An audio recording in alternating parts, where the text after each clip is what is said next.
As usual. Okay, so what's up, guys? Happy freaking Tuesday. What is up in the fandom? How we feeling about Shield of Sparrows? What are we doing here? Who am I? Where do we go? What are we doing today? We are doing our book club live, our antisocial social media virtual book club here with Besties in the Book Club. And we are talking Shield of Sparrows. Do you have a visual aid for the audience, Liz? Because I do not have a physical copy. Shield of Sparrows by Devney Perry. And this was voted for our June book club pick. And we are here to discuss it. We're going to be giving you our thoughts and opinions and reviews. We're going to be reading off all of your guys' reviews that you left over on Fable, which I gotta say, probably one of the, like, overall most highly rated book that we've read for book club so far. So that's really exciting. So we're gonna be going over all of that. We're gonna be, doing our fun little different kind of take on book club live that Liz and I started last month, and it was super fun. So it's gonna be good. But first 15 minutes will be spoiler free. So if you haven't read Shield of Sparrows yet and you kind of want a little bit of insight into whether you should read it or not, feel free to stick around because we will warn you very jarringly when spoilers will start. So if you're here watching us live, let us know if you if you read Shield of Sparrows and how you liked it. We would love to get your guys' feedback too that are watching. And if you're watching this later, also definitely leave a comment so that way we can let more people know if the book is worth the hype, how we felt about it, and just kind of talk it all out because this was a big book. There's a lot to discuss. So, new format. First of all, I'm Liz. That's Ashley, if you guys didn't know. It was a little crazy and chaotic trying to get on here. But here we are, Besties in the Book Club over on Fable, Besties in the Book podcast. What we wanted to do at the beginning of our lives is just kind of give you guys a little like what's going on with us right now? What are we doing? What are all the different things that you guys can participate in if you like this content, you want a little bit more? So before we get into Shield of Sparrows, we just wanted to give you the rundown on what's going on over at the pod right now. So we still have our Anne of Green Gables mini episode series that's going to be starting on 8/19. So we have books 1 through 4 over on Fable right now for you guys to participate in those conversations if you so choose. So that kicks off on what did I say, 8/19. So that's when the official first episode will go up. Um, so yeah, if you want to get started on that, we've been fully enjoying reading, watching. It's different, right? So it's nice to like, Just Shield of Sparrows to Anna Green Gables. We were diverse over here with different styles of themes and books. if I'm like, okay, I'm in a fantasy mood, or I'm in a dark romance mood, or I'm in an Anne of Green Gables more classic mood. Like it's nice to kind of have that variety.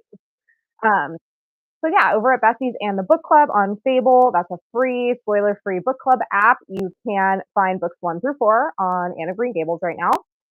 We did also want to mention that we will be doing a fun giveaway once we hit 1,000 subscribers over here on YouTube. So tell your friends, tell your mom, tell your coworkers.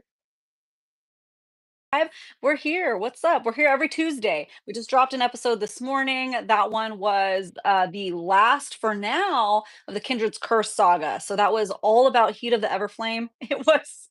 It was a doozy, so we had a lot to talk about. That book had a lot in it, and then, of course, whenever Burn of the Everflame comes out, we'll be releasing that. So every Tuesday, we have your traditional podcast episodes. We're done with Kidra's Curse for now. Next week, I think we have a fun, silly, lighthearted episode, and then we'll be getting into our mini series as well, which will be Fridays starting mid-August. So definitely subscribe here on where are we right now? We just changed over from Instagram. So YouTube, we're here on YouTube. Subscribe there, and then anywhere you get your podcast at Besties in the Books podcast, and also on Instagram and TikTok. We're just hanging out. So come check us out at all the places.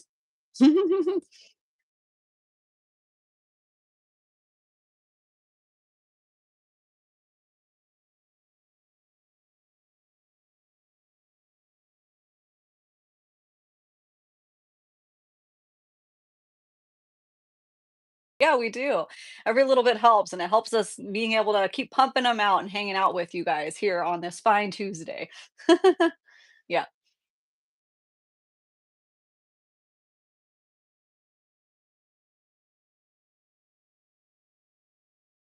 then what else do we have? Oh, our July book club. So what we will be covering next month for this month is, let's see, I have it back here as well. A Curse Carved in Bone by Danielle Jensen.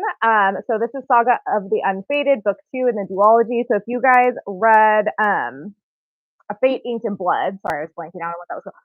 A Fate Inked in Blood, this is book 2. And as far as I know, look how pretty she is. As far as I know, there's only 2 books in this series. It's a duology. So that's what we are currently reading. And we do have, I'm going to drop all my books behind me. We do have Fables up for both of those because they were both voted for book club. And like, do I want to start, with book one? Am I interested in reading this series? Or is it too heavy? Is it too long? I felt like A Fate Inked in Blood was very fast paced and not, it wasn't, even though it was fantasy, it was still, I think it was only around 400 pages, right? It was on the shorter. Read. Well, and you could always hop on to, we have our live for that on Instagram as well. And the first 15 minutes or so are spoiler free. So you can get our basic star spice rating and like review to see if you wanted to proceed with that. Happen like me and have to watch it again and you need some like summation, that'll be there on our Instagram too. We'll post a story today with it linked so you don't have to bury because it was like a year ago, I think. So yeah. So yeah, so we've got Fables up for those if you want to hop on that. And I think that about covers it. So we'll be able to jump into our Shield of Sparrows live. Just so you know, we really enjoyed our last live that we did and the new format. So we're going to be following kind of a very similar thing. We'll start out with, just what we're reading right now. That way you guys can get a little bit. Normally we do faves and fails, but we thought it'd be fun to do like what we're reading at the moment. And then we'll get into something different. Yeah, and then we'll get into our basically us telling you the plot without any notes or preparation. So that's exciting. And then we'll get into our two truths and a lie, our chaotic spoiler section with our unhinged questions, our timed blind questions, all that kind of stuff. So we're going to play kind of a series of games like we did before. So let us know if you guys enjoy it. We really liked it. So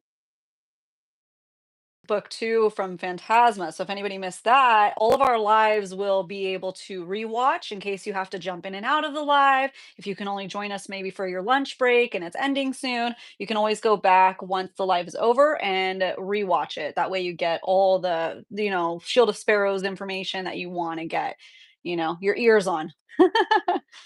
Yep. two Shield of Sparrows, like apples and oranges. So we'll see how this one goes. Um, Right? I just want to start talking about it, but we're not going to talk about it yet. We're going to talk about what books we're currently reading first, and then we're going to give our reviews because you guys, for me, I got just a little teaser. Shield of Sparrows was a sneaker sell. I didn't see it coming. I didn't see it. I didn't see yeah, it. Okay, what are you reading right now, Liz? We just got out of our reading hole of 4 Anna Green Gables books and Shield of Sparrows. So yeah, nothing.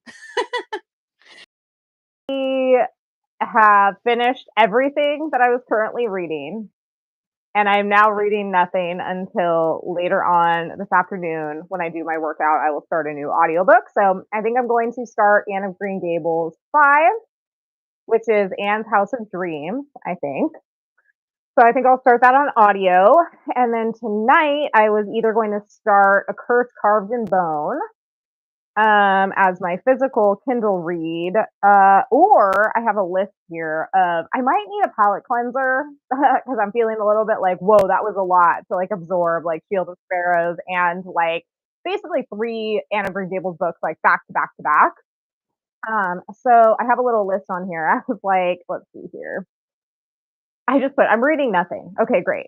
Um, I said that I might sneak some horror or smut in there as a palate cleanser. So I've narrowed it down to either Camp Damascus by Chuck Tingle, which has been getting really good reviews. The Long Walk by Stephen King, because I saw a preview for the movie that they're making and it looks really good. So I picked that up at the bookstore. Thrum by Meg Smitherman, because I've been hearing really good things about it for ages. It's a really short, quick read. Or Okay. Or Breakaway and Hideaway, which is a duology. Let me see. I think I have them right here. They're super pretty.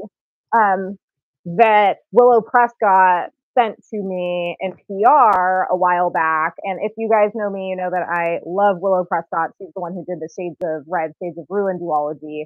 And so I didn't realize it, but this duology has shared characters with the other duology. So I'm like, oh, I might have to start those. I don't know yet. So I have a lot on deck. I think that I might let myself read like one palette cleanser and then get started on the next couple or list. Yeah. What about you? But then I did remember I started Tangling with Trolls a couple nights ago. I'm a couple chapters into that. So that was kind of my palette cleanser. It was one of those I finished Anne of Green Gables 4 a few nights ago, and it was like 11 o'clock at night. I'm like, well, I can't get into Shield of Sparrows right now because I'll be up all night. So let me do a little treat. That's the Haven Ever After series that, if you guys have been around a while, Liz had given me Getting It On with Gargoyles as a ick book with the tails because there's some tail situation going on there. But we actually fell in love with the series. So we are intending to read the entire series this fall. So I am starting my journey on that. So I took a little break to read that and I was loving it instantly back in the world. So cute. And then yeah, it feels like I literally finished reading Shield of Sparrows at 11:50 and this live was for 12 o'clock. So there you go, guys. It's one of those, I was so ahead of Liz, and then she just comes racing on by me because 'cause I'm like, "Oh, I got time." I mean, when do we ever really have time, though? We shouldn't do that, so, we should always just keep reading because I would have totally been able to finish it if I didn't go off on side quests. So that was great, and then I'm, also going to start A Fate Named to Blood because I'm gonna try to learn my lesson, and it's midway through the month now. No, it's more than that, it's July 22nd! Why did I think it was like July 15th? Yeah, Sorry. we've got 31 days in July, so good Okay, luck. great. Starting that tonight because we gotta get that read. I think we're trying to get it read before I go on vacation, right? Because I'm leaving in August? I think so. So I'll look at our schedule. But yeah, so we gotta get that read for you guys. We gotta catch up to y'all who are reading it. And then I'll read Tingling with Trolls at night, just briefly. So that's what's up with me. Yeah. Really good. Yeah. Would you recommend through? Or are you trying not to DNF? Or are you obsessed? Mhm. DNFing my first book intentionally. Because I've been really trying to finish God of Malice for literally like 6 months, and I just can't bring myself to listen to it. I can't do it. And our TBR lists are too long. You tried. You tried. You know what I mean? Like I bought the Audible, and I'm like almost halfway through, so it's like extra bad because I'm like I own it and I'm halfway through. So I don't know. We'll see. I have it kind of just lingering over on the side. Like we'll maybe it'll take a turn. Yeah. Just I'll get around to it it's just, someday. what do people call it? Soft DNF, right? Yeah, yeah, Yeah. yeah. I don't know though, because I really do dislike it. It's not Maybe like it'll a feel good to call it. I'm out. yeah, maybe. Okay, so let's give our spoiler-free one sentence ish reviews of Shield of Sparrows by Devney Perry, which was our Besties in the Book Club June pick. Go with your star rating and your spice rating. I just finished it, sorry. But 5 stars. 5 stars. Can't wait to read it again, because I'm gonna have to because I had to read through it so fast and I know I missed some important stuff. I don't spoiler free, so what more could a fantasy girly want? Like, it has everything and more, and I love it and read it. That's it. That's all I'm gonna say right now. What about Yeah, 5 stars. Actually, I was like, what was I doing? I was like taking the trash out. I can't remember, but it was like one of those moments where you have like 15 seconds where your brain can just think, where it's quiet and you're just doing something you can think. And I was like, I think I'm gonna like give something a half rating for the first time. You guys know I'm morally against half ratings. I think that there needs to be a new rating for a 5.5 star, which basically Oh, just means it was really, really, really freaking good. Because I feel like lots of times I'll rate a book a 5 star because I thoroughly enjoyed it. It was really good. But this had like everything, exactly like Ashley was saying. Like if you like fantasy, romantasy, like it's gonna check every single box and it'll check those boxes well. And I am so excited to read the second one whenever that comes out. There's no date. There's no like I could find no information about book two, so I don't want to like get anyone prematurely amped on that. There will be a book two, but we just know nothing about it. Um, I went on and even thought about buying the audio right now so that I could read it already, but do the audio version. So you guys will have to let us know. Did you do the audio? Was it good? Because I think we both read it on Kindle, right? Yeah. so So like it the takes actual away from audio. it. Yeah, not the real audio. Yeah. Yeah. So yeah, like very rarely do I do that where I finish reading a book and I'm like, I want to read it again right now. So 5.5 stars. Basically it's 5 stars with brownie points. So great. And I would rate this a two spice. So there's a little bit of spice, not too much. Yeah. And I will say for those still wondering if they should read it or not, so we can give you a little bit of information without spoiling anything. If you are looking for that traditional, almost Renaissance kind of fantasy, that's what it was giving me. Plus, you know, a little bit of magic involved, mythical creatures, but not like the main focus per se. And you want some witty banter and that kind of thing, read it.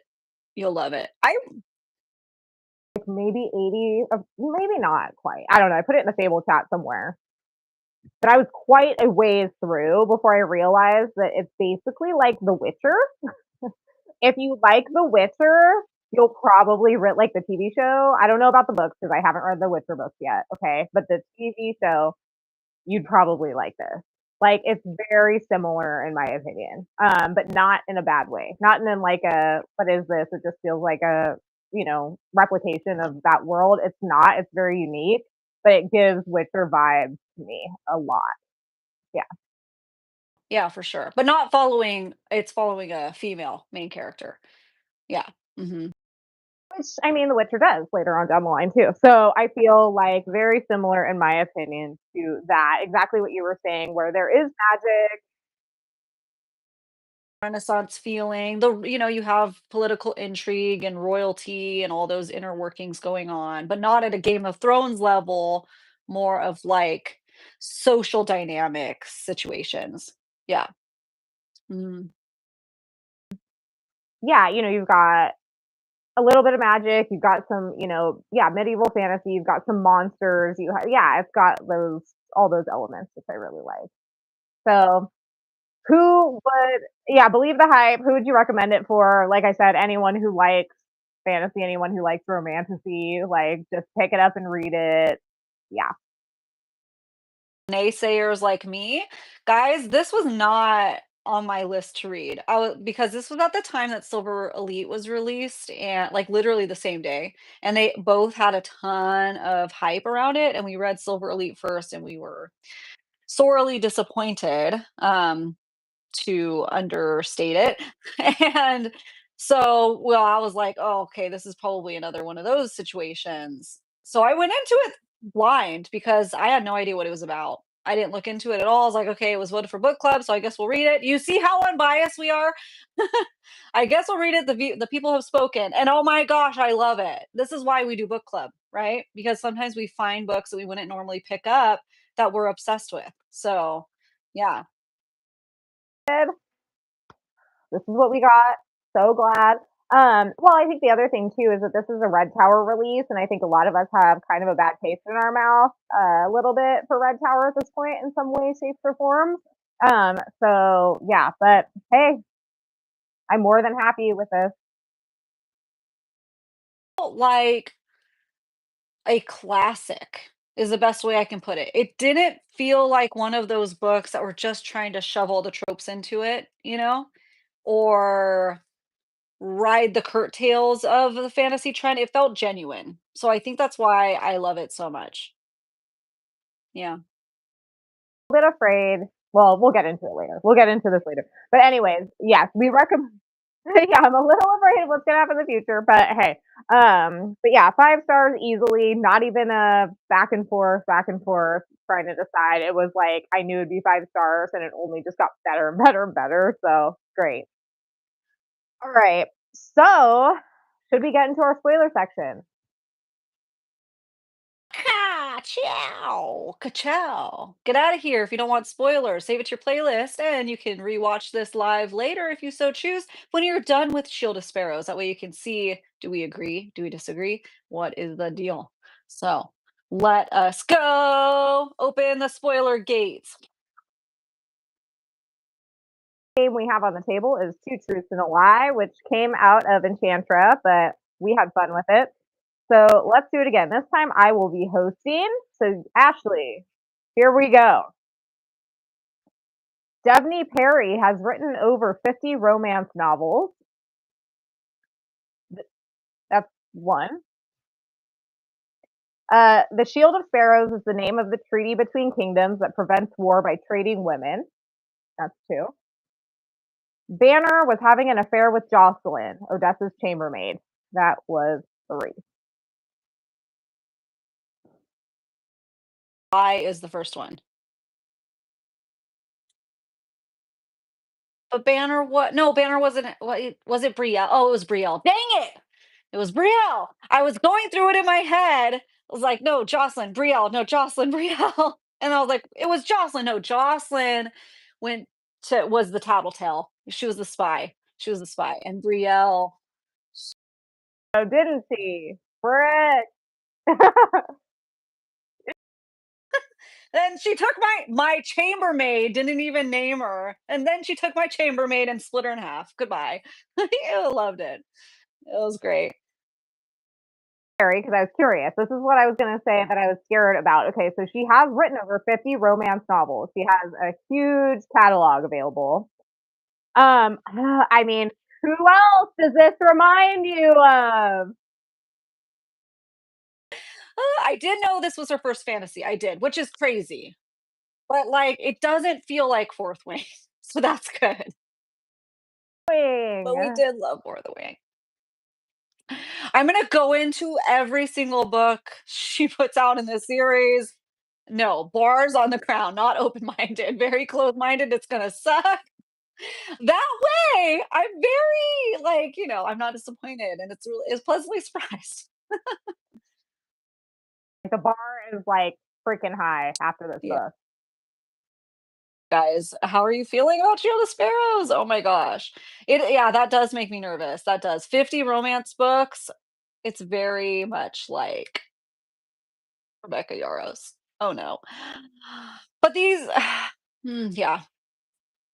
And that is kind of weird. There's a lot of secrecy and secrets, but they felt for a reason. They weren't annoying. So, Guess hopefully the difference. we don't need to do that again for book 2. As long as we don't need to do that. It's all out there. Was asked me about this yesterday. She's like, "What is the difference?" Because there's a lot of books that have unexplained things, cliffhangers, loose ends, lots of questions, whatever. She's like, "Well, what's the difference between annoying questions and loose ends and ones that aren't annoying?" And I was like, "I think the difference for me is when the main character acknowledges that." Like, but in a way that makes sense. So it's like we know that all these things are questions and she's searching for the answers, but everyone's aware that those are questions that need to be answered, including the characters in the story. It's not like we're just sitting here like, wait, why is no one addressing the fact that this is completely insane? You know what I mean? Or like why was this brought up and then never addressed by the main character who should be sitting here having an epiphany? You know what I mean? Yeah. Questions and secrets that are just plot holes. Yeah. Okay. So here's the part here's the part where we recite the plot from memory with no notes, one sentence at a time, back and forth. We can, I feel like last time we kind of had to jump in and help each other out a little bit. That's okay. because if we start veering off out into space, then we can jump in. Yeah, we can jump in and help each other. All right. So it's one sentence. Go ahead and start, and then I'll go. A fallacy, grammatical fallacy. Okay. It's fine. Off with a princess who is, um, how do you say this? Like, not aloof, carefree. No, that's not right. I already failed. Great. No, we start off with a princess who is running around doing what she wants, but still has royal obligations, and she's swimming when she's not supposed to. Okay, permission granted. Coded. Yeah. Oh, there you go. Boom. Okay. So she's, gallivanting around, doing things she's not supposed to, but has to race back to the castle because she knows her sister's about to probably be married off by to this kingdom for the Shield of Sparrows contract. So she gets back. She has to change her outfit really quickly, re-dye her hair because they say they don't like the way her hair looks, and we don't know what color it is necessarily yet. So they re-dye her hair brown, throw on a dress, and head to the boardroom, as it were, of the kingdom to meet this royal court who is there, who just killed some cruxes. Were those ones the crux? There's so many creatures. Okay, there's so many creatures. Those ones are marrow wheels? Okay, alright. And then what happens?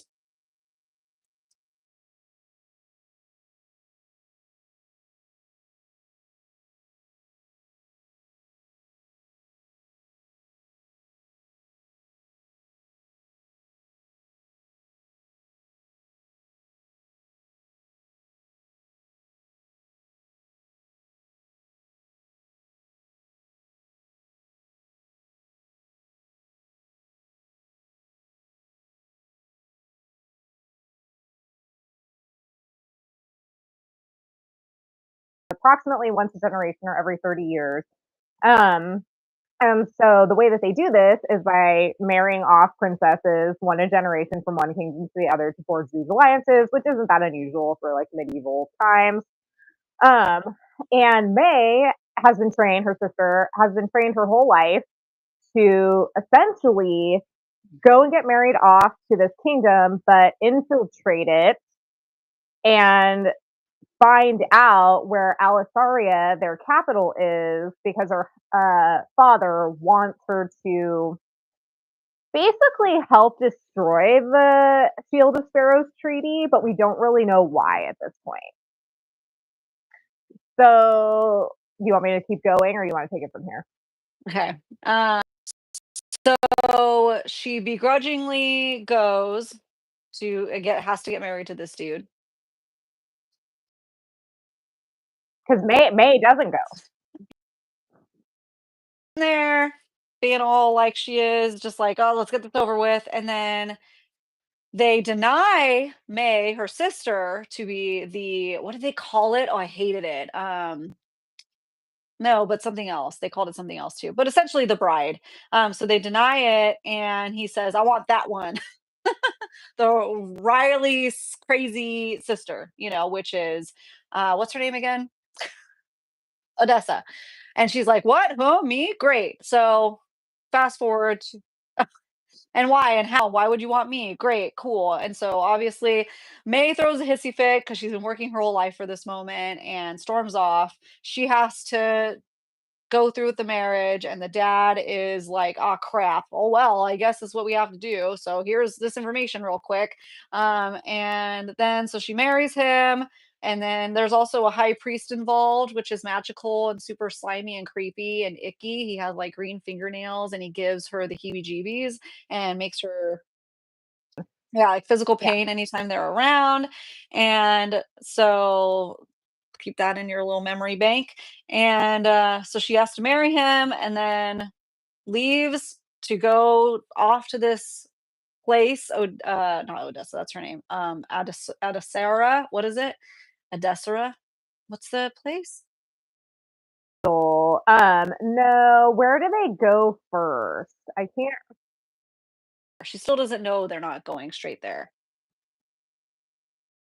that, Yeah, so that's right? where she thinks that she's gonna head off to, and takes her, 2 ladies in waiting with her to help, keep her royal and stuff.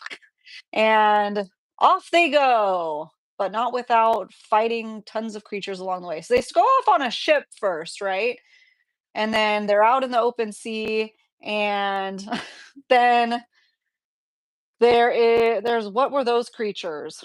They're essentially like sea dragons. What? Well, those are still marrow whales that can swim, right? Yeah. 'Cause there was a whole lineage of that they went through, so it got me all confused. Yeah. Here's a marrow wheel, guys, and a swimming marrow wheel. No, thank you. So she falls overboard, and then she meets at one point she meets the guardian, they call him. She is addressing him as the guardian, and he saves her from this marrow wheel and gets them all aboard.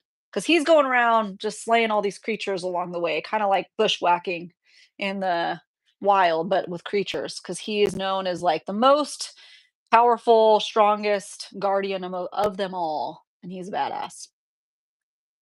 Yep.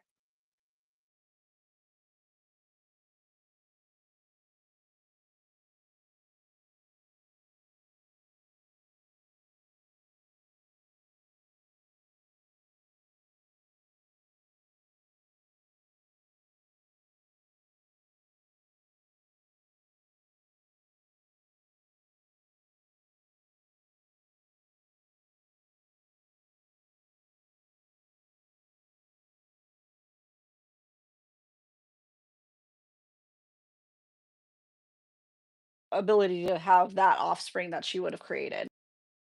So because of the chain of sevens, that's why Odessa has to go. The guardian is the one who speaks and signs for the king or for the prince this whole time. So the prince doesn't speak. The prince doesn't like do his own stuff. Like he basically like the guardian is like his like his little bodyguard that like does everything. And this is why I say it's like The Witcher because I felt like his main job is to slay all these monsters, and that's like literally exactly what The Witcher does. And so she thinks that they're going to go to the capital, like we were talking about. What they actually end up doing is taking her by ship to, like this far off, like their country, but then it takes them on this crazy trek, like through the forest and up the mountains and like all into the forest, whatever, um, to essentially like a very, very secluded encampment in the woods where they all live in these really cool tree houses and there's monsters everywhere that like the guardian has to fight. And she finds out that they're not just monsters, they're monsters with Lissa, which is what they're calling they don't know at this point if it's like a magical disease, a regular disease, but they have like some kind of disease that's infecting their blood. Babies Yeah, for kind of like magical rabies, creature, but it doesn't kill them that we know of. easy. Like, Yeah. yeah. Mhm. Planning on keeping me prisoner here. Like, I'm in the middle of nowhere. They won't tell me anything. My father wants me to like go to the capital and figure out where that is so that he can, I don't know, take it over, find out information, but they're not even taking me there. And then what happens?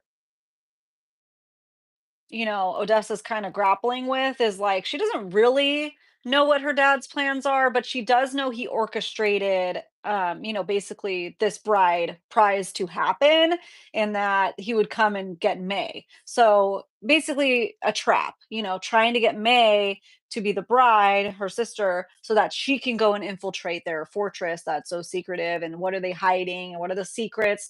And she doesn't know, does he just want to know their secrets? Does he want to start a war? Because I don't want that. Like, and her father always kept her at a distance, so she doesn't really feel extreme loyalty, but loyal in the sense that that's my blood. I've never seen him do anything wrong. He treats me kind of bad, but like not physically. Like it's kind of emotional neglect. So she's kind of grappling with that, and then learning about this new realm, and how they're all humans too with feelings and families, and yeah, as most, I think, fantasy books kind of cover, right? The different how everybody's human and we're all just living in different, state lines. So she's trying to deal with, do I expose her secrets? Do I know any secrets? It's still really secretive. I don't know what to do. Yeah. I wasn't trained as a spy like May was. Like, I'm just a regular person, trying to go around and find out information, and no one will tell her anything. And basically, like, the Guardian, yeah, and the Guardian was like assigned to her to essentially like follow her around to protect her, but then also to make sure she's not going to like get in any trouble or anything. I was like, okay, like you're up to something, but kind of letting her like do her thing, but also kind of keeping an eye on her constantly. So he always knows what's up with her.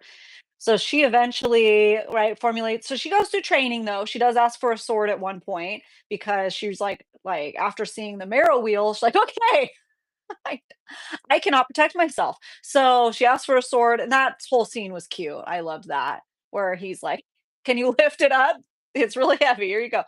But they agree that, yeah, she does need to learn how to protect herself. So she is kind of like assigned one of the other females the first time, right? To help do her training. And that's kind of like the training montage that we go through of learning all that while gaining information, getting to know little tiny bits about the guardian and her prince. And they're both gone all the time. And then they come back. And then her prince is kind of aloof and she doesn't really know where she stands with him. Like, I'm his bride, but he won't like really give me any kind of anything, emotional, physical, nothing. So this is kind of weird, but I'm supposed to be his wife, but they don't consummate the marriage or anything like that. So very like one hand off. So she's like, okay, this is obviously just a political agreement, but I still feel weird about it. Meanwhile, she's going through these training montages and, checking out the realm, and she's kind of gaining some interest in the Guardian because he's hot and he's around a lot more. So who could blame her? It's a Rowan Whitethorn situation, right? It's like that's kind of what's going on of that nature. Yeah, Getting to know her. It's very cute. Yeah. really close with, yeah, like a lot of different people in kind of like that circle. So she gets really close with the little girl who is supposedly Xavier's son, who we find out later is actually the Guardian's little sister. She gets really close with yeah, with Evie, and then with Evie's tutor, who we find out later is actually the Guardian's mother.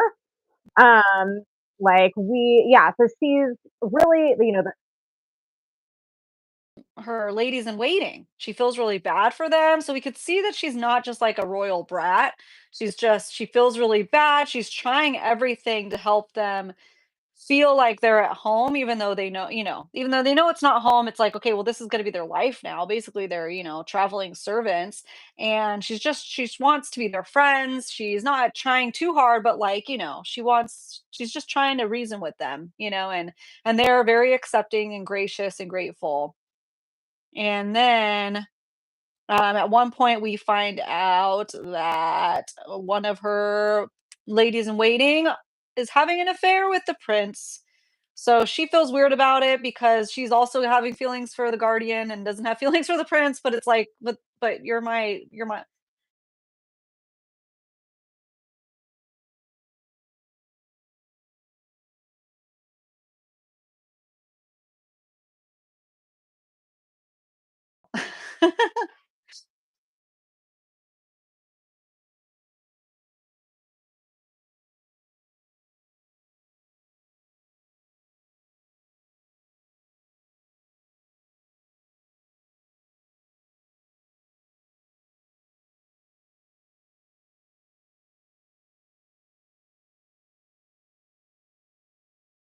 in. So basically, like most royalty will have a body double or whatever, especially when they're younger, just for like assassination attempts and stuff like that.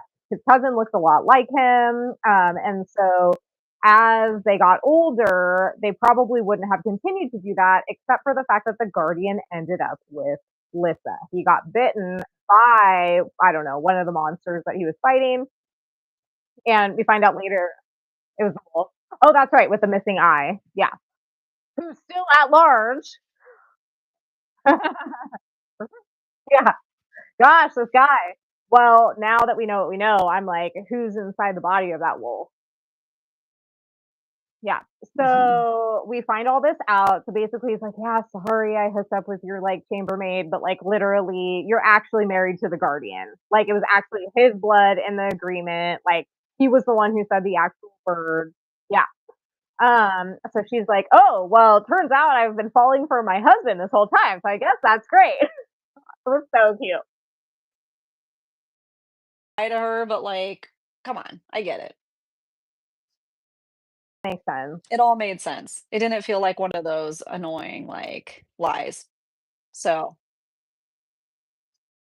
Um, Evie is actually the guardian's sister who was adopted by Xavier when she was little. She's 4 years old, basically as a way to hide her because she would be heir to the throne in the event that the guardian dies, which he thinks that he will because he has this disease.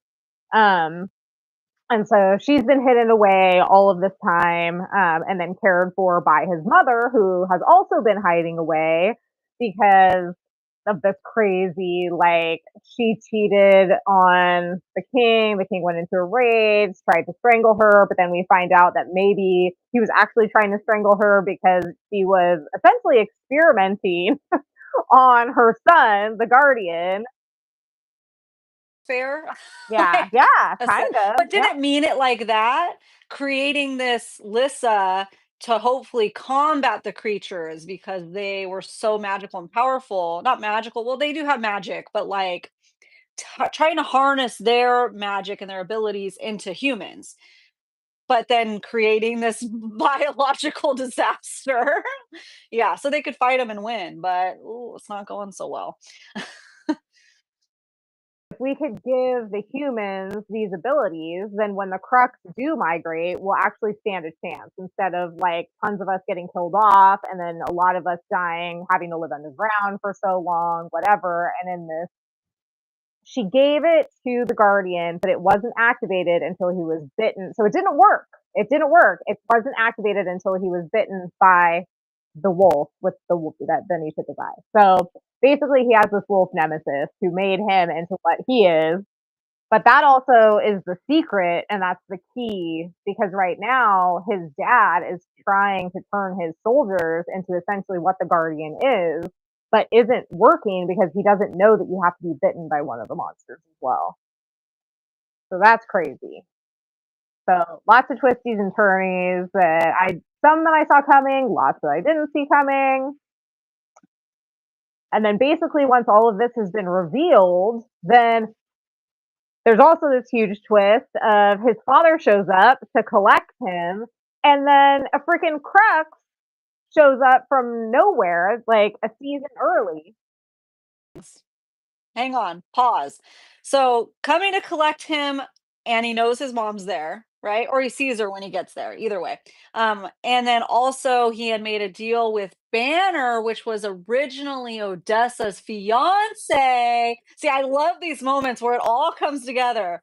And so everything is revealed. So it feels like there's all these branches and everything's crazy and there's like all these stories going on, but it's all connected. That's what makes me love fantasy. So it's so satisfying. So, Banner's there to collect his love, and now feel right, or comes back with her, whatever. Brielle, right? So Brielle runs to his arms, and she's like, "What the fuck?" So he hit her, and she's like, "Oh!" And then she sees not Janessa, what's her name, Jocelyn, and is like, "You," because she actually didn't go back to her dad and say, "Oh, nothing's to see here." She went and like told him everything, basically that she's hooking up with the guardian. The guardian's actually the prince or whatever she suspected because they've been seeing. And then I think she told him about the mom. Yeah, I know. Jocelyn did tell the King Ramsey about the mom because she's like, she hangs out with this girl all the time and they look a lot alike. So I think it's the mom. I think that's the wife you're looking for. It's the queen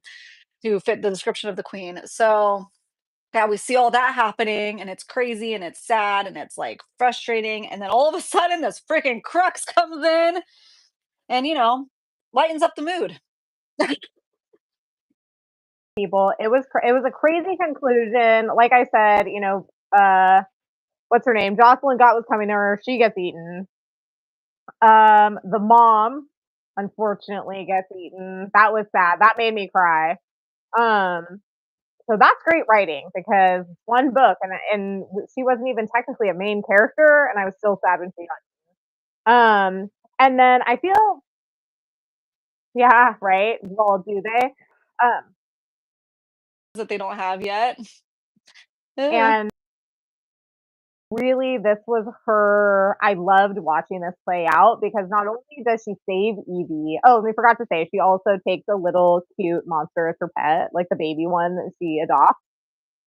So we'll see where that goes. But I think she's probably going to end up like being able to ride him. You know what I mean? Because he's going to turn into this huge thing. I think it's going to be like her, bonded animal, which will be really cool.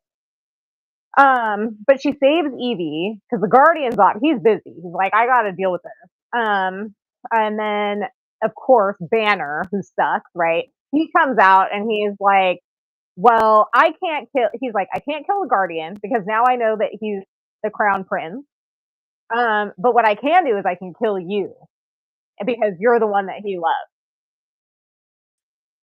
That, like, blood oaths and yeah, like, you literally are bound to like, his mom was bound not to say anything about the experiments that she was doing, so she was trying to feed her the books to help guide her. Mhm. Yeah. I'll kill you because you're who he cares about. So they literally get into a crazy sword fight and she kills him. I was like, whoa, that was really. He puts his sword through Xavier, which is the adopted father of Evie. But it's okay. He's alive, I think. Like, yeah, if he's not dead, he will probably pull through. I doubt that she would kill. Oh no, Evie had to see it too. I know that was out. One of the warriors that we really like, I'm blanking on his name now, but the warrior that trained her husband gets his leg taken off. It was like a whole crazy scene. But she does kill Banner, which I thought was really cool. That she has her like moment where she really holds her own. Um, Basically meets back up with the Guardian for like a few seconds to like touch base about everything that's going on. And then the Guardian's like, okay, well, I got to go fight this Crux right now. You guys leave. They escape through the dungeon tunnels, meet up with one of the Voster who's going to take them away. We know something's going on with Odessa, and we don't know yet because she had always thought everybody felt weird about around the Voster, and she's like, "Oh, I just hate the way they make me feel," and he's like, "What? What do you mean?" Like, don't you feel like burning all over your body anytime they're around and like your skin prickles and your hair stands up? No. So, and then before that, before she tells him that though, the Voster like freaked out when he saw her red hair and had touched her because he felt something in her. So, yeah. So that's as much as we know about that. So they end to go back to the treehouse place. I can't remember what it's called now. To hopefully meet up with the Guardian. He says if I'm not there in 2 days, take her back to her kingdom from where she comes from. Um, Also, side tangent note, she has the necklace with the emblem that she also saw on the journal of what yeah, it was the journal of the Guardian's mom. So she stole that. Didn't know the connection or what it meant. But then in that final scene, which is so freaking cool from the Guardian's point of view, he goes and kills one of the Crux, the one who was there. She dies, falls out of the sky with a sword through her heart, and she turns into a human woman with the same color hair as Odessa. Woo! Literally, literally.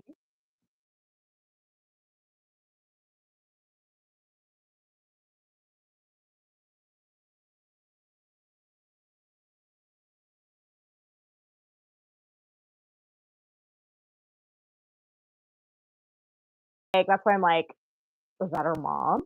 Like, who was that?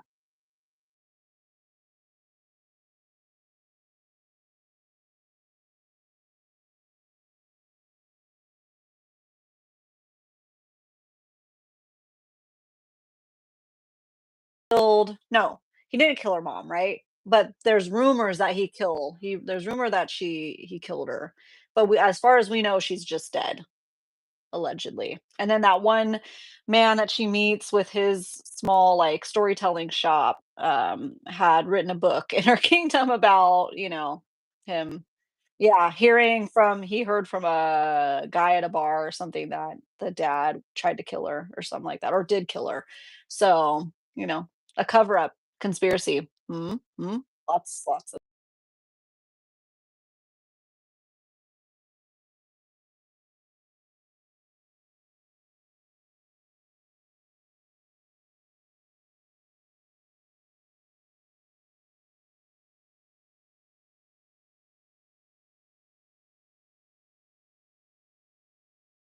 and the Guardian, I just didn't know how they were gonna do it.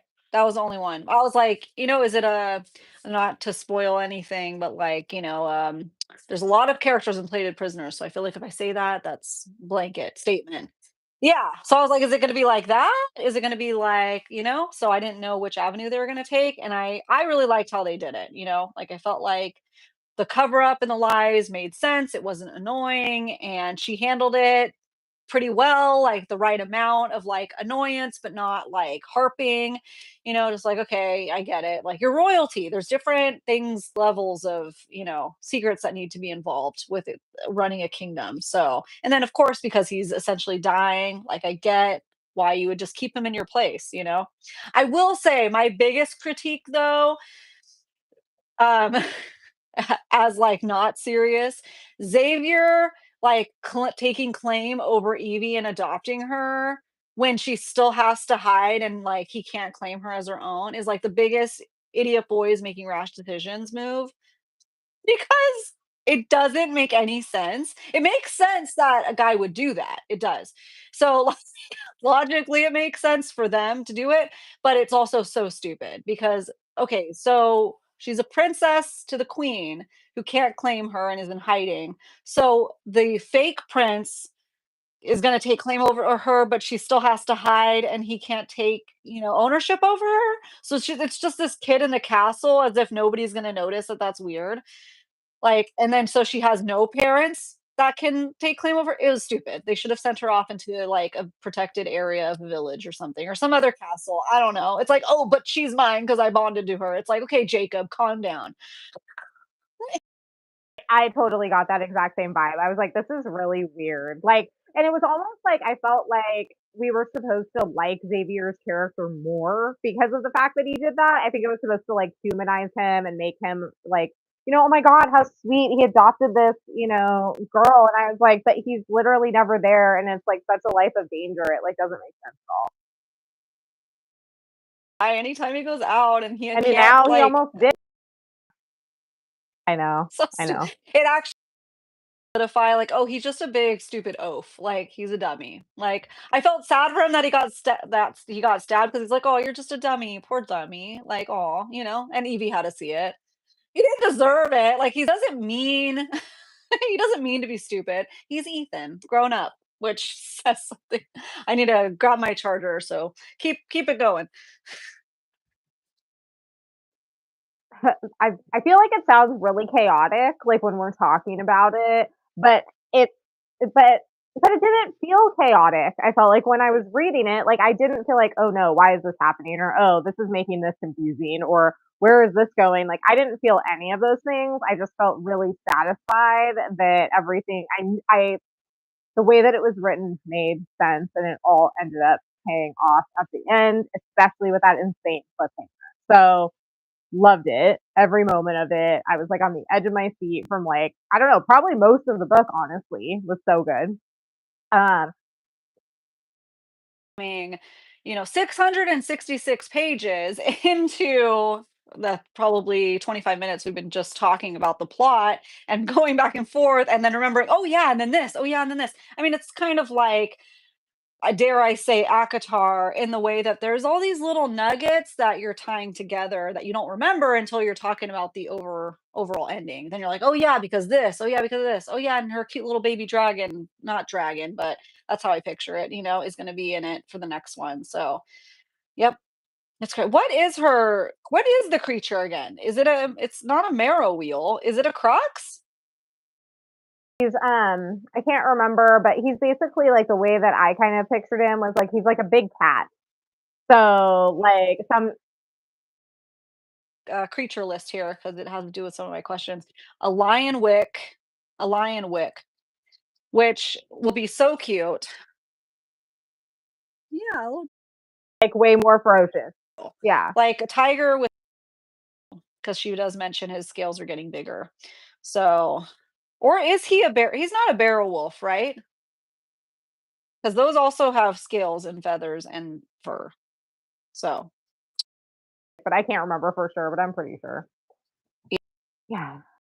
and crazy. So yeah, so it's like we still need to know, is she gonna be able to keep her monster? We need to know who the lady who fell out of the sky is. We need to know what's the symbol on the necklace. Are they gonna be able to save the guardian?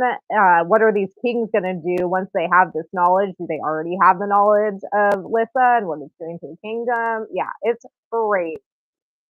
Crazy. Okay. So let's move on to the next section since that was insane plot. Oh my gosh. Um, so timed blind questions. So we each have 5 questions. We ask the other person. We only get 30 seconds to answer. And we actually bought timers this time. I think we do. Okay, let's see. I'm gonna set mine. That way it's at 5 whenever I want to start it. Okay. Okay. um, whatever. And which way? Go first. Answer or ask questions first. Okay. You ask me all 5 of your questions and I'll just answer them rapid fire. Yeah, yeah, let's do that. And then we'll split. And okay. All right. Here we go. Ready? Do you have your timer? Am I doing your timer? Okay, I'm doing your timer. Okay. Time me. Okay, Yeah. great. I'll start it once I ask the question. Okay, first one. Would you rather be killed by, well, I need to show you guys. Okay, so hang on. Would you rather be killed by, okay, no, a marrow wheel, okay, a crux, but they're giant. They're not little tiny crows, but hey, a crow, or the Bari wolf, but I do say Beowulf, sorry, Bari wolf. Which one would you rather be slaughtered by? Go. Okay, done. Stop. No, explain yourself. A crux because they're huge and crazy and they would probably just rip my head off and then I'd be done. Whereas like the other ones, they might kill you slowly. They might eat you. Yeah. Yeah. I want someone to just come in and I'm done. End it. Quick and easy. You got 4 minutes and 38 seconds left. Fill it up. No, I don't know why I did that. Okay. Hang on, let me start. Um, I would choose a burial wolf because I'm delusional and I think that I could make it my friend while it's killing me. Great. Yeah. How do I restart this? This is not rapid fire. It's our first time with the timers. Bear with us. Count to Okay. 30. But I want it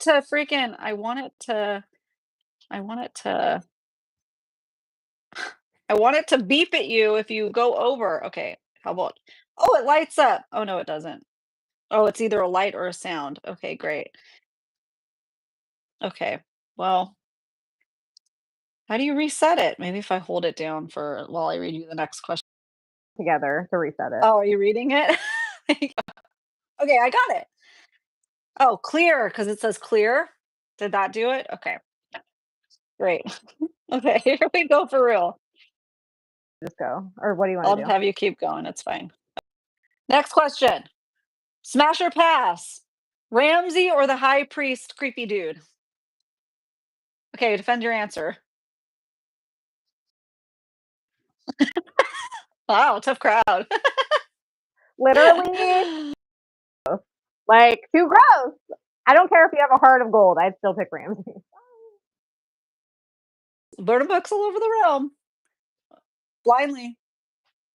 Yeah, move on, move on. Also, he seems really creepy about the way he was.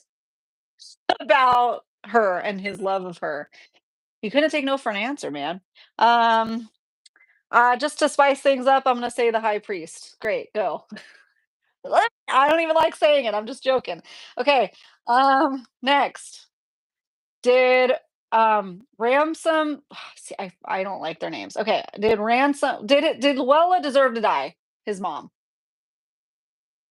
Okay, good. Defends your answer. Doing the best she could with a really shit situation. That's what I think. I don't think she deserved to die. I think she deserved for, yeah, the guardian ransom to be mad at her, but that's it. Like, and then they can solve the problem, you know? Yeah. What about you? Not yet. We don't have enough information. What if it was an evil plan? If you had, I'd say no. Yeah. No. Okay. If you could spend one night in the treehouse, what would you do? Read. Great. Good. Defend your Spent, answer. or read and enjoy my time with the guardian. Um, permission to give an opinion. I hated I hated the way it was I can't even Ramsey and Ransom. I hated those 2 names together because it hurt my brain. I had to, like, keep going back. Okay, who are we talking about? Ransom or Ramsey? And it's too much of a tongue twister. So, it's petty, but I don't like the name Ransom. There you go. Ransom. I don't know. I don't know. I didn't. Yeah, we are because there's nothing wrong with it. Like, but we're trying to find something. Yeah. With anything else in the book other than an idiot boy making rash decisions, which, hey, it wasn't anything wrong with it. It was just stupid. But hey, that's what happens even in fantasy. And then obviously Ransom's name. That was the only thing I didn't like. I'm like, go back to calling him Guardian, please. Thank you. Yeah, I like that better. Yeah, that's the name now. And then he was even like, she's like, but Xavier. He's like, well, I'm Xavier. She's like, well, you know what I mean, because it's like it's stupid. Now you guys are all confusing. Okay, your turn. Did I? 1, 2, 3, 4. That's okay. We took a long time. Let's pretend I asked you 5. Let's go. Read any of Devney Perry's romance novels.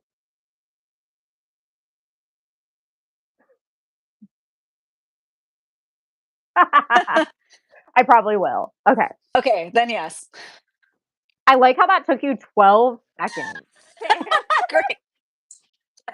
Okay. Yeah, I Uh, definitely will. I like her writing style, so I'm curious. Yeah, we'll put it on the list. And Miniseries going. Yeah. Well, we started already. We did Sarah J. Maas's unpopular book, Catwoman. Yeah. So of course we want to do Rebecca Yarros, and then we will add Devney, Devney Perry. That doesn't flow off my tongue. Sorry. Devney Perry. Okay. There we go. do you think that Odessa is part of a race of quote unquote monsters, or is she a chosen one who's a shifter and that woman was her mother? Either. I think those are both too obvious. I think maybe they are a secret league of mythical creatures, but maybe misunderstood. I don't know. Why were they going after the realms? I don't know. Maybe they were captured. I don't know. I don't know. I don't know. I'm spiraling. I don't know. 7 seconds. You made it. I want to believe that that's the mom. That's what I want to believe. So that's where I'm sticking to for now, and that there's like almost like I don't know how to describe it. Maybe the mom is out there still because he was like burn the bodies. So we'll never know. Is it called like a firebird? What is it called? Why am I blanking out on it? Yeah, like that kind of situation, I think is what I'm thinking in my mind. Okay. So maybe, yeah, a magical race of beings. Yeah. Maybe that they've been living among us or that I don't know, something's a brewing. That's what I suspect. Living Okay. among us. But they're the ones that are migrating? Why? Where are they Why? going? Yep. Where do they come from? Where do they go? The deep questions of Cotton Eye Joe. Okay, what's the next one? How high? Okay, so 1 being low, 10 being high. How high does the Guardian score on the book's boyfriend meter? 9. 9. That's high for you. Yeah, because like Resand would be your 10, right? Yeah, interesting. Yeah. 7, 5. No, Oh my I'm god, counting like, down. Ding, ding, ding, ding, ding. Don't overthink it. No. Yeah. what's your 8, final 9, answer? 8, 8, 8, 7. Well, when I'm comparing them to my top, okay, Vale and Recent still sitting in pretty at number 10, pushing all of the other ones down as they try to come up the ladder. 9, 8. you're done. 9, 8. Okay. Yeah, I would say for me, he's a 9 for sure if we're holding like Rowan and Hunt to like a 10 level. Um, but he has, in my opinion, the potential in future books to get to that level. He has what it takes, I think. Yeah. Is like I can't like picture him fully in my head yet. And but he is a badass and he's out there and he's also poisoned, so that's cool. So he's turning. It's a 9. It's a solid 9. I take it back. Yeah. Yeah. That's good. We'll see. It all hangs in the balance of book 2. Hmm. 4. I mean, you kind of already answered this, but which book series would you most compare this to if you had to?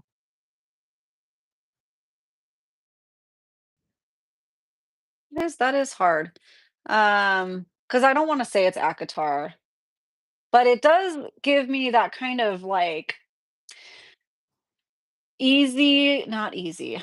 I don't know. It does have, like, a lot of things that I liked about ACOTAR in it, so I'm gonna go with that. Because it has those little pieces woven in that are like, "Wait," you know? It's like we have some side we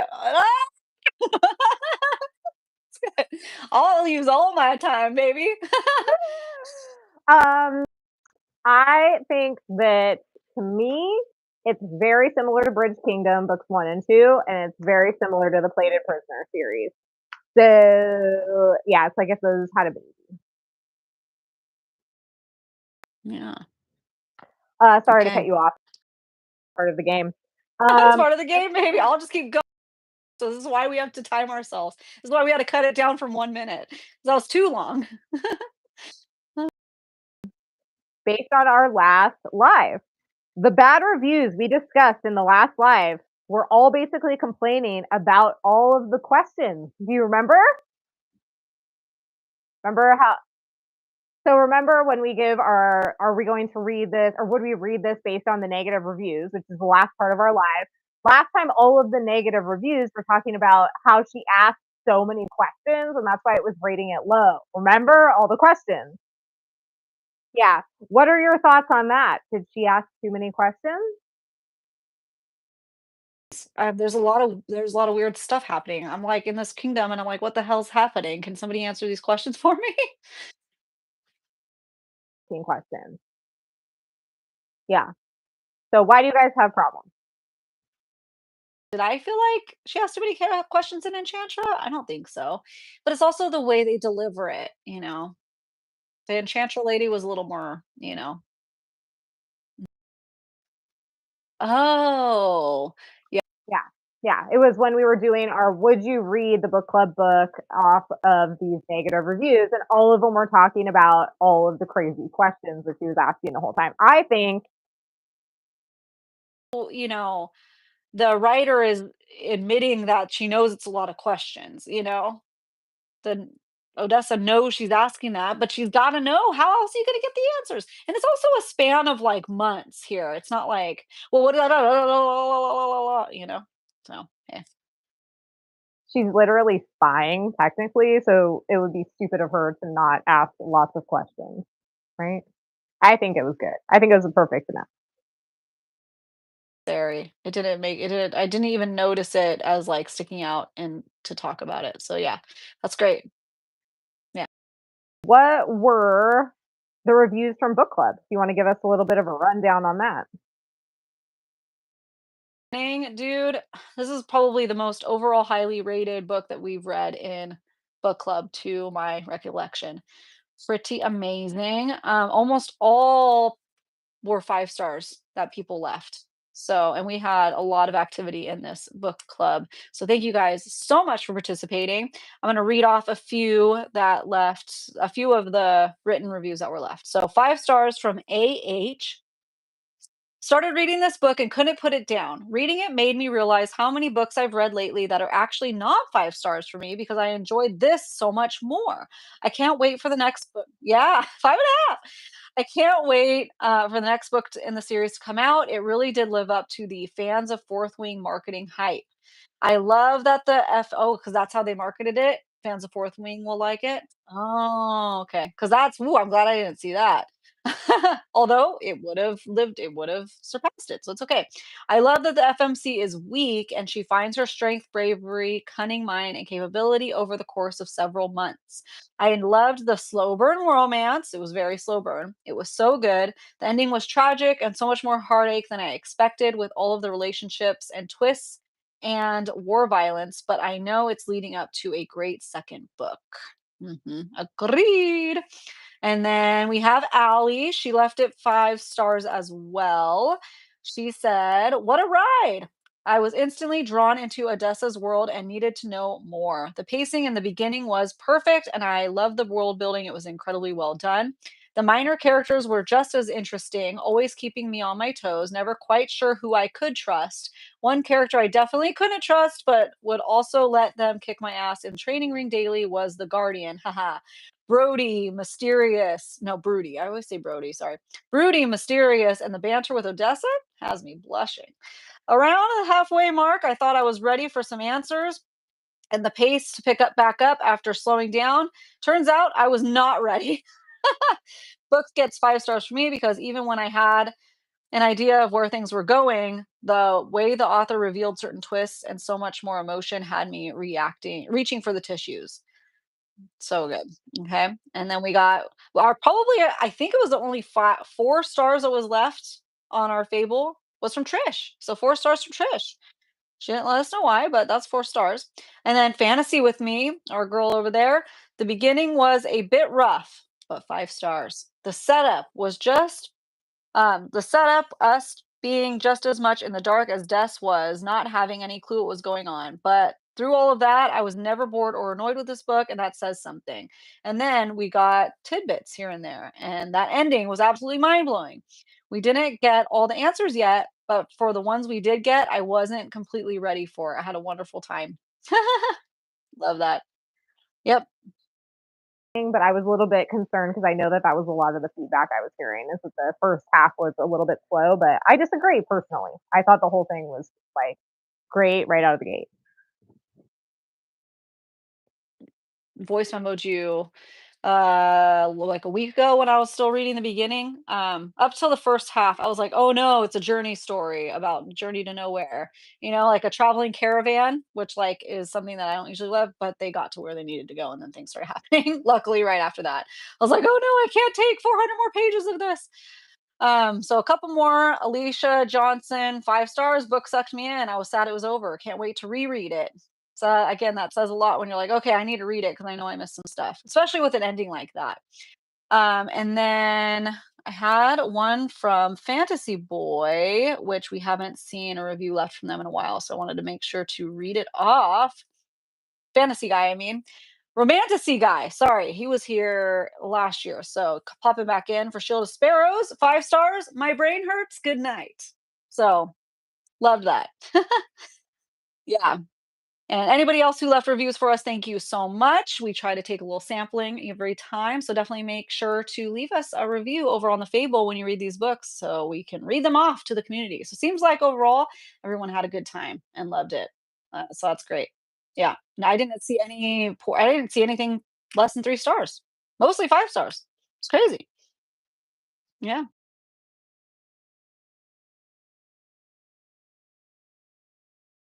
0.45 average. So that is high for sure. So that's really exciting. And then we talked about this kind of briefly before, but you didn't do the Audible. I didn't do the Audible. I think I will when I do my reread, but I did want to let people know the audio gets a 4.7 out of 118,000 ratings. So that's a lot for an audiobook, and that's high. Um, yeah, Samantha Brentmore and Jason Clark. So two narrators that I'm not familiar with, but I did look them up and it looks like they do a lot of romance. So there you go. And I did want to let you guys know too, as of this morning, it's currently on sale for $7.49. So it's a good time to pick it up. Yeah. Um, so that's going on over on Audible. And then I think that that pretty, oh, Sparrow. oh, Is that she how you say did. it? I didn't realize. Okay, cool. Created by Samantha Brentmore and Eric I did listen to that and it was great. So yeah, awesome. in the middle. There you go. There you go. Okay, so oh no, my books are literally falling everywhere. Um, Must have done all of them, all maybe. of the three of them. Okay, cool. I didn't realize that. Yeah. Browsing through her catalog. Yeah, so there you go. Let us know if you read it with your ears and if you liked it. So I think that that pretty much wraps up Shield of Sparrows. To read off or anything? No, I just did the average for Oh, good. Yeah. Um. Oh no, we have the share next month's book, A Curse Carved in Bone. Should we read it based on low reviews? Oh, scary. okay. I'm Sorry. like, are you okay? So, if you guys didn't see this in the beginning, this is the book that we're reading for July. So, A Curse Carved in Bone by Danielle Jensen, book two in the saga of the Unfated. So, the way that we want to kind of wrap this up, because Ashley and I, neither of us have started this yet, is would we read book club book if it didn't get, obviously voted based on 1-star reviews? So, Ashley, did you bring the 1-star reviews? Oh, okay. I finished Shield of Sparrows 10 minutes before we had to start this. Please hold.